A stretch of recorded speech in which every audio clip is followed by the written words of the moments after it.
Well, good day to you. We are going to be in Acts chapter 23 and Acts chapter 24. And yesterday we left Paul in a Roman prison, it looked like, and they just found out he was a Roman citizen and they were about to flog him, and they were horrified that they had put a Roman citizen in jail and in chains, and were almost about to torture him. So they released him, and he is before the Sanhedrin, and he's getting ready to give a defense before the Sanhedrin and others. So today's readings are all about his court trials and the things he's being accused of. And again, he's in the city of Jerusalem. So he's not on his missionary journeys on the other nations, but he's back in the land of Israel. Let's pick it up. Acts chapter 23. Paul looked straight at the Sanhedrin and said, "My brothers, I have fulfilled my duty to God in all good conscience to this day." At this, the high priest, Ananias, ordered those standing near Paul to strike him on the mouth. Then Paul said to him, "God will strike you, you whitewashed wall.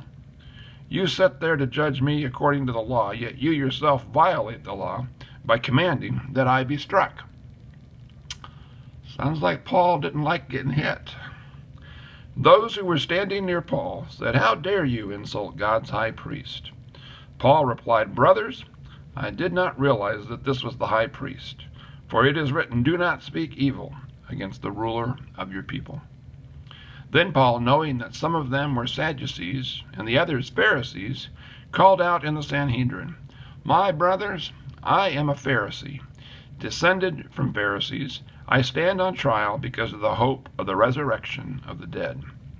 When he said this, a dispute broke out between the Pharisees and the Sadducees, and the assembly was divided. The Sadducees say there is no resurrection, and that they are neither angels nor spirits. But the Pharisees believe all these things. Now I have to pause here. Many years ago, when I was in Bible college, back in the 1980s, I had a teacher that told me something very interesting, and I've never forgotten it, about the Pharisees and the Sadducees. We just read that Paul was a Pharisee, and he brought up the resurrection because the Sadducees didn't believe in the resurrection, but the Pharisees did. And so my Bible college professor said, because the Sadducees didn't believe in the resurrection, they were sad, you see. That's my humor for today. Verse 9, there was a great uproar, and some of the teachers of the law, who were Pharisees, stood up and argued vigorously. "We find nothing wrong with this man," they said. "What if a spirit or an angel had spoken to him?" The dispute became so violent that the commander was afraid Paul would be torn to pieces by them. He ordered the troops to go down and take him away from them by force and bring him into the barracks. The following night, the Lord stood there near Paul and said, "Take courage. As you have testified about me in Jerusalem, so you must also testify about me in Rome." When the Lord tells you to take courage, and you hear him tell you that, your confidence level goes way up. And I think that's what happened to Paul here. He knows he's going to make it through Jerusalem, but now he's going to have to go to Rome, according to the words of the Lord. Verse 12. The next morning some Jews formed a conspiracy and bound themselves with an oath to not eat or drink until they had killed Paul. More than 40 men were involved in this plot. They went to the chief priest and the elders and said, "We have taken a solemn oath not to eat anything until we have killed Paul. Now then, you and the Sanhedrin, petition the commander to bring him before you, on the pretext of wanting more accurate information about his case. We are ready to kill him before he gets here." But when the son of Paul's sister heard of his plot, he went into the barracks and told Paul. Then Paul called one of the centurions and said, "Take this young man to the commander. He has something to tell him." So he took him to the commander. The centurion said, "Paul, the prisoner, sent for me and asked me to bring this young man to you, because he has something to tell you." The commander took the young man by the hand, drew him aside, and asked, "What is it you want to tell me?" He said, "Some Jews have agreed to ask you to bring Paul before the Sanhedrin tomorrow on the pretext of wanting more accurate information about him. Don't give in to them, because more than 40 of them are waiting in ambush for him. They have taken an oath not to eat or drink until they have killed him. They are ready now, waiting for your consent to their request." The commander dismissed the young man with this warning, "Don't tell anyone what you have reported to me just now." I think Paul was pretty grateful for his nephew. And if you're a nephew out there, be good to your uncles. They appreciate it. Verse 23. Then he called 2 of his centurions and ordered them, "Get ready a detachment of 200 soldiers, 70 horsemen and 200 spearmen to go to Caesarea at 9 tonight. Provide horses for Paul so that he may be taken safely to the governor, Felix." He wrote a letter as follows: "Claudius Lysias, to His Excellency Governor Felix, greetings. This man was seized by the Jews, and they were about to kill him. But I came with my troops and rescued him, for I had learned that he is a Roman citizen. I wanted to know why they were accusing him, so I brought him to their Sanhedrin. I found that the accusation had to do with questions about their law, but there was no charge against him that deserved death or imprisonment. When I was informed of a plot to be carried out against the man, I sent him to you at once. I also ordered his accusers to present to you their case against him." So the soldiers carried out their orders, took Paul with them during the night, and brought him as far as Antipatris. The next day they let the cavalry go on with him, while they returned to their barracks. When the cavalry arrived in Caesarea, they delivered the letter to the governor and handed Paul over to him. The governor read the letter and asked what province he was from. Learning that he was from Cilicia, he said, "I will hear your case when your accusers get here." Then he ordered that Paul be kept under guard in Herod's palace. All right, Paul's left Jerusalem, and now he's in Caesarea. That's on the coast of the Mediterranean Sea. Chapter 24.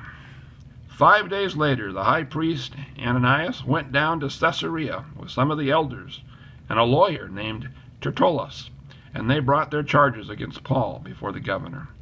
When Paul was called in, Tertullus presented his case before Felix. "We have enjoyed a long period of peace under you. Your foresight has brought about reforms in this nation, everywhere and in every way. Most excellent Felix, we have acknowledged this with profound gratitude. But in order not to weary you any further, I would request that you be kind enough to hear us briefly. We have found this man to be a troublemaker, setting up riots among the Jews all over the world. He is a ringleader of the Nazarene sect, and even tried to desecrate the temple, so we seized him. By examining him yourself, you will be able to learn the truth about all these charges that we are bringing up against him." The other Jews joined in the accusation, asserting that these things were true. When the governor motioned for him to speak, Paul replied, "I know that for a number of years you have been a judge over this nation, so I gladly make my defense. You can easily verify that no more than 12 days ago I went up to Jerusalem to worship. My accusers did not find me arguing with anyone at the temple, or stirring up a crowd in the synagogues, or anywhere else in the city, and they cannot prove to you the charges they are now making against me. However, I admit that I worship the God of our ancestors, as a follower of the way, which they call a sect. I believe everything that is in accordance with the law, and that is written in the prophets. And I have the same hope in God as these men themselves have, that there will be a resurrection of both the righteous and the wicked. So I strive always to keep my conscience clear before God and man. After an absence of several years, I came to Jerusalem to bring my people gifts for the poor and to present offerings. I was ceremonially clean when they found me in the temple courts doing this. There was no crowd with me, nor was I involved in any disturbance. But there are some Jews from the province of Asia who ought to be here before you, and bring charges if they have anything against me. Or these who are here should state what crime they found in me when I stood before the Sanhedrin. Unless it was this one thing that I shouted as I stood in their presence. It is concerning the resurrection of the dead that I am on trial before you today. Then Felix, who was well acquainted with the way, adjourned the proceedings. When Lysias the commander comes, he said, I will decide your case. He ordered the centurion to keep Paul under guard, but to give him some freedom, and to permit his friends to take care of his needs. Several days later, Felix came with his wife Drusilla, who was Jewish. He went for Paul and listened to him as he spoke about faith in Christ Jesus. As Paul talked about righteousness, self-control, and the judgment to come, Felix was afraid and said, That's enough for now. You may leave. When I find it convenient, I will send for you. At the same time, he was hoping that Paul would offer him a bribe. So he sent for him frequently and talked with him. When 2 years had passed, Felix was succeeded by Porcius Festus. But because Felix wanted to grant a favor to the Jews, he left Paul in prison. Well, 2 years have gone by. Paul's still alive, but all this time he's in captivity. Certainly not where he wanted to be, but he didn't let it keep him from sharing the good news of Jesus Christ. I hope that's true for you and me. When you're held captive, don't keep your mouth shut. Let your light shine. Let Jesus Christ shine through you. Those that are keeping you captive, they obviously don't understand the light. They don't understand the love of God, but it can make an impact and it can make a difference.